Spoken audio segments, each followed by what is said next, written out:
Camarade président Vladimir Poutine, camarade président chef d'État africain, camarade chef de délégation, bonjour.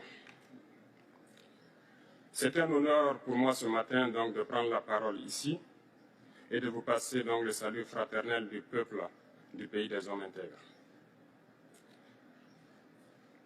C'est aussi le lieu pour moi, avant tout propos, de rendre grâce à Dieu, Dieu Tout-Puissant qui nous a permis de nous réunir ici ce matin en bonne santé pour parler de l'avenir et du bien-être donc de nos peuples. Je m'en vais m'excuser auprès des anciens que je pourrais vexer dans mes propos à venir. Africanité oblige, les droits d'aînesse, je me dois de m'excuser. Camarades, j'ai quelques questions donc de ma génération, mille et une questions qu'on se pose. Mais nous n'avons pas de réponse. Et il se trouve qu'ici, nous pouvons laver donc notre linge sale parce qu'on se sent en famille. On se sent en famille en ce sens que la Russie est une famille aussi pour l'Afrique. C'est une famille parce que nous avons la même histoire. La Russie a consenti d'énormes sacrifices pour libérer le monde du nazisme pendant la Seconde Guerre mondiale. Les peuples africains, nos grands-pères, ont été déportés de force aussi pour aider l'Europe à se débarrasser du nazisme. Nous partageons la même histoire en ce sens que nous sommes les peuples oubliés du monde.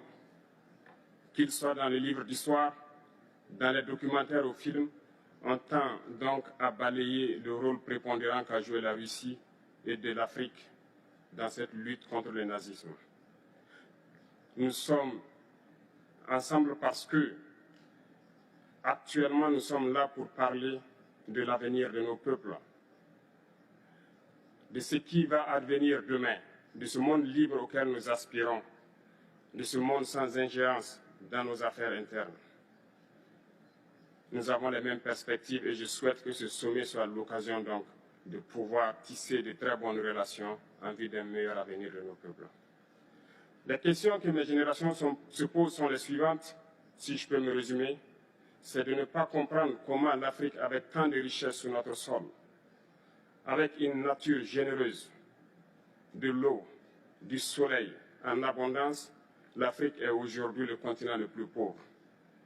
L'Afrique est un continent affamé. Et comment se fait-il que les chefs d'État traversent donc le monde à mendier? Voici des questions que nous nous posons et que nous n'avons pas de réponse jusque-là.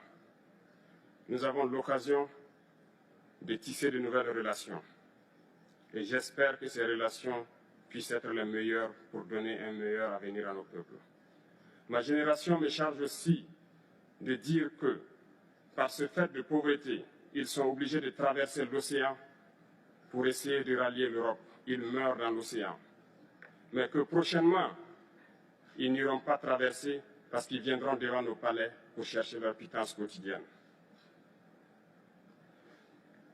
Pour ce qui concerne le Burkina Faso, aujourd'hui, nous sommes confrontés depuis plus de 8 ans à la forme de manifestation la plus barbare, la plus violente du néocolonialisme, de l'impérialisme. L'esclavage qu'on tend encore à nous imposer. Nos dévanciers nous ont bien appris une chose. L'esclave qui n'est pas capable d'assumer sa révolte ne mérite pas que l'on s'apitoie sur son sort. Nous ne nous apitoyons pas sur nos sorts, on ne demande pas que quelqu'un s'apitoie sur notre sort. Le peuple burkinabé a décidé de lutter contre l'île terroriste en mesure de relancer son développement. Dans cette lutte, des vaillants peuples, des vaillantes populations se sont engagées à prendre les armes face au terrorisme, ceux que nous avons affectueusement appelés les VDP, des volontaires. Nous sommes surpris de voir les impérialistes traiter ces VDP de milices et de tout type.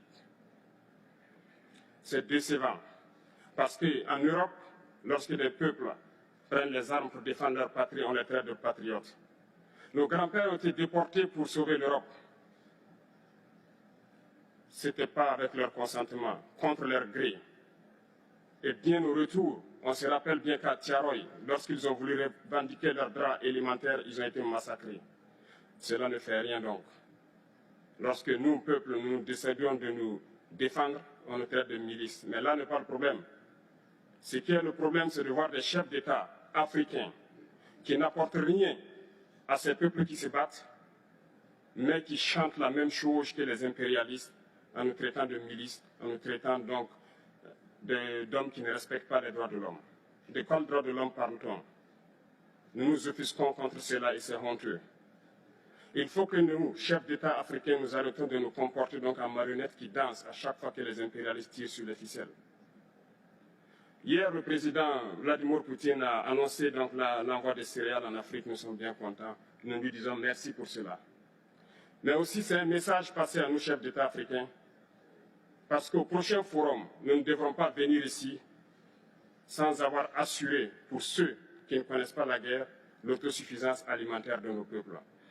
Nous devons prendre l'expérience de ceux qui ont pu déjà atteindre cela en Afrique, tisser de bonnes relations ici et tisser de meilleures relations avec la Fédération de Russie pour pouvoir assouvir les besoins de nos populations. Je ne serai pas peut-être long, le temps imparti est très court. Nous sommes obligés de nous arrêter à un moment donné. Mais je voudrais terminer en disant que nous devons donc rendre hommage à nos peuples qui se battent. Gloire à nos peuples, dignité à nos peuples, victoire à nos peuples. La patrie ou la mort, nous vaincrons. Merci, camarades.